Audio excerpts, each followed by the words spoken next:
जो सुप्रभात।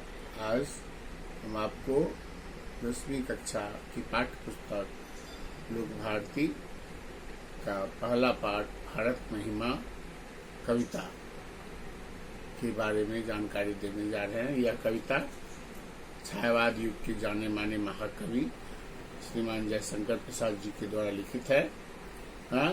जयशंकर प्रसाद जी बहुमुखी प्रतिभा के धनी रचनाकारों में से एक रहे हैं। उन्होंने कविता, नाटक, लेख, निबंध आदि विधाओं में अपनी लेखनी का प्रयोग किया। आपकी रचनाओं में हर जगह भारत के गौरवशाली अतीत और ऐतिहासिक विरासत के दर्शन होते हैं। यहाँ पर कवि ने हमारे देश भारत के यश का यशगान किया है कि प्राचीन समय में भारत कितना महान, सुसंस्कृत, सभ्य और गौरवशाली देश रहा। इसी बात को समझाते हुए कवि कहते हैं कि हिमालय के आंगन में उसे किरणों का दे उपहार, उषा ने हंस अभिनंदन किया और पहनाया ही रखा। कवि कहते हैं कि हमारा भारत बहुत प्यारा देश है। यह हिमालय के आंगन में बसा हुआ है और इस पर सूर्य ने अपनी रोशनी चारों तरफ फैला दी है। यह रोशनी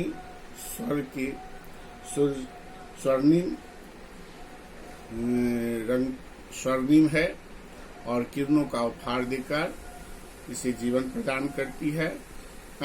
तो इसे ऐसा देख लगता है कि जैसे सूरज हिमालय के आंगन में हंस रहा हो और हंसकर हमारे देश का स्वागत अभिनंदन कर रहा हो।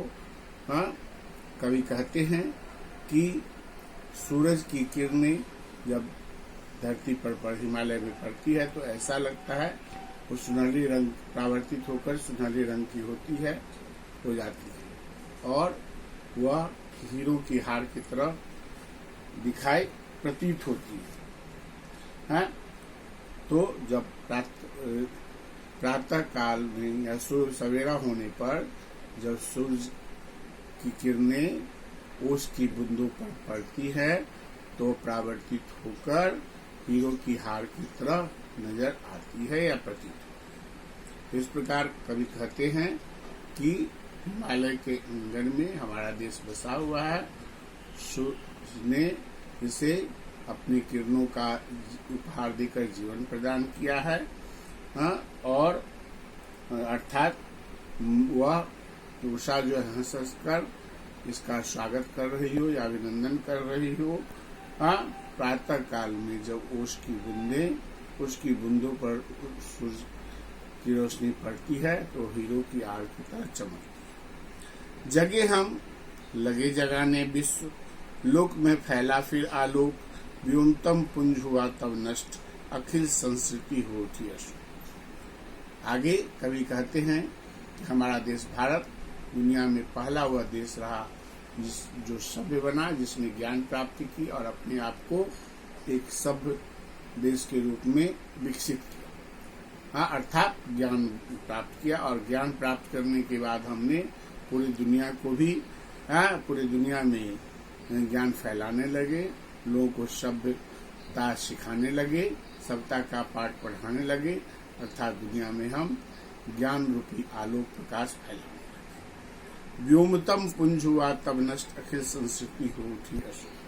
कवि कहते हैं कि इस कारण से पूरा सारा संसार ज्ञान रूपी प्रकाश से प्रकाशित हो गया और सारे संसार से अज्ञान रूपी अंधकार दूर हो गया और सारी धरती, सारी पृथ्वी जो है वह दुख रहित या शोक रहित हो गई। आगे कभी कहते हैं, विमल वाणी ने वीणा ली, कमल कोमल कर में सौप्रीत, सप्त स्वर सप्त सिंधु में उठी, छिरा तब मधुर शाम संग।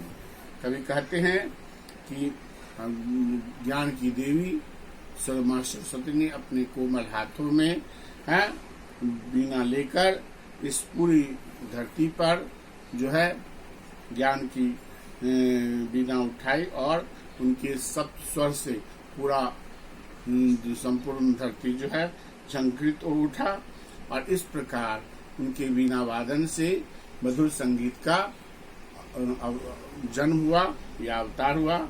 इसी महान देश में सामवेद की भी रचना हुई। विजय केवल लोहे की नहीं, धर्म की रही धरा पर धूम, भिक्षु होकर रहते सम्राट, दया दिखलाते घर घर। कवि कहते हैं कि भारत के लोग जो है वो शस्त्रों के बल पर, भारत के लोगों ने शस्त्र या ताकत के बल पर देशों को नहीं जीता।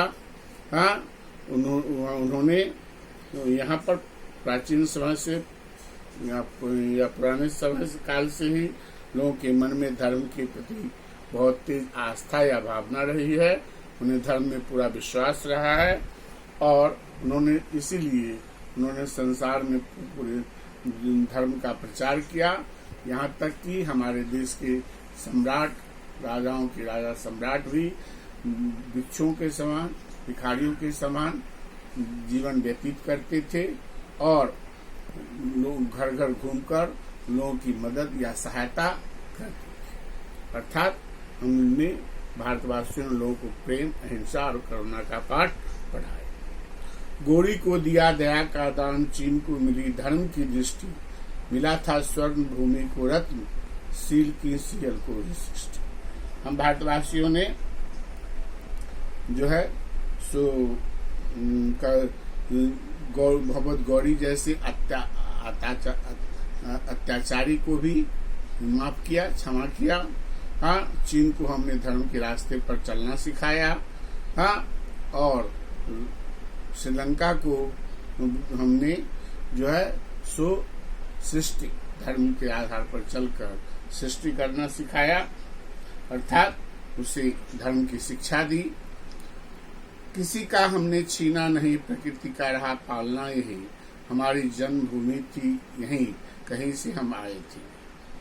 हाँ, कवि कहते हैं कि हमारे देश पर प्रकृति का बहुत आशीर्वाद रहा है। यहाँ पर हर तरह की प्राकृतिक संसाधन भरपूर मात्रा में, प्रचुर मात्रा में मिलती है। किसी चीज की किसी तरह से कोई कमी नहीं है। हाँ, और हम लोग जो है यहीं के निवासी हैं, हमारी जन्मभूमि यही है, हम लोग किसी और देश से यहाँ नहीं आए थे। ऐसी कुछ लोगों की जो धारणा है वह सर्वथा अनुचित है या गलत है। चरित्र पूत भुजा में शक्ति, नम्रता रही सदा संपन्न, हृदय के गौरव में था गर्व, किसी को देख न सके विपन्न। हाँ, कवि कहते हैं कि हम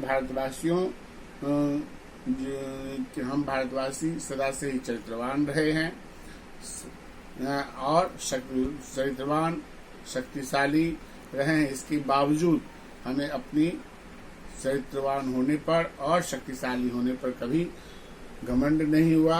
हमने सदा विनम्रता से, नम्रता का व्यवहार किया, झुककर चलना सीखा।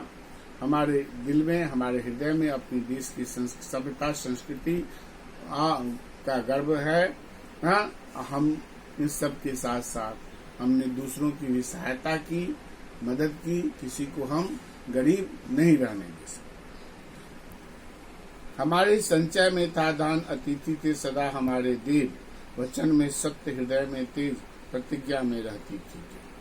हाँ, हम जानते हैं कि हमारे देश में जो है लोग धन जो जमा करते थे वो अपने लिए नहीं बल्कि परोपकार के कार्य के लिए जमा करते और उससे समाज और दूसरों के विकास के लिए हाँ तरह तरह की परोपकारी कार्य करते थे। हमने अतिथि देवो भव अर्थात अतिथियों को देवता के समान माना और सदा उनका मान सम्मान और आदर किया। हाँ, हम सत्य वचन बोलते थे, हमारे दिल में धर्म की भावना हमेशा प्रखर तेज रही और हम जो प्रतिज्ञा करते थे उसे सदा निभाते थे। वही रक्त, वही देश, वही साहस, वैसा ज्ञान, वही शांति, वही शक्ति, वही हम दिव्य आर्य समता। अंत में कवि कहते हैं कि आज भी हमारे शरीर में जो खून बहता है वही हमारे पूर्वजों का, महान आर्यों का रक्त है। आज भी हम उसी देश के वासी हैं वैसा ही हिम्मत, वैसा ही साहस और वैसा ही ज्ञान हमारे अंदर है जो हमें हमारे दिव्य अलौकिक पूर्वजों ने हमें प्रदान किया। आज भी हम उसी शांति और शक्ति के रास्ते पर चलना पसंद करते हैं और हम उन्हीं दिव्य अलौकिक आर्यों की औलाद हैं, संतान हैं। जिए तो सदा इसी के लिए यही अभिमान रहे, यह हर्ष निछावर कर दे हम सर्वस्व हमारा प्यारा भारतवर्ष। अंत में कबीर ने यही अपनी इच्छा व्यक्त की है कि हम भारतवासी की एक ही इच्छा है कि जब तक हम जिए तब तक अपनी भारत माँ के लिए जिए, भारत माता के अपनी मातृभूमि अपनी जननी के लिए जिए, हाँ, और उसके लिए अपना जरूरत पड़ने पर खुशी खुशी पूरी प्रसन्नता के साथ अपना सब कुछ निछावर कर दे या उस पर बलिदान कर दे। हाँ, हमें अपने भारत देश पर, अपनी मातृभूमि पर सदा अभिमान है और हम अपनी मातृभूमि को बहुत प्यार करते हैं। धन्यवाद।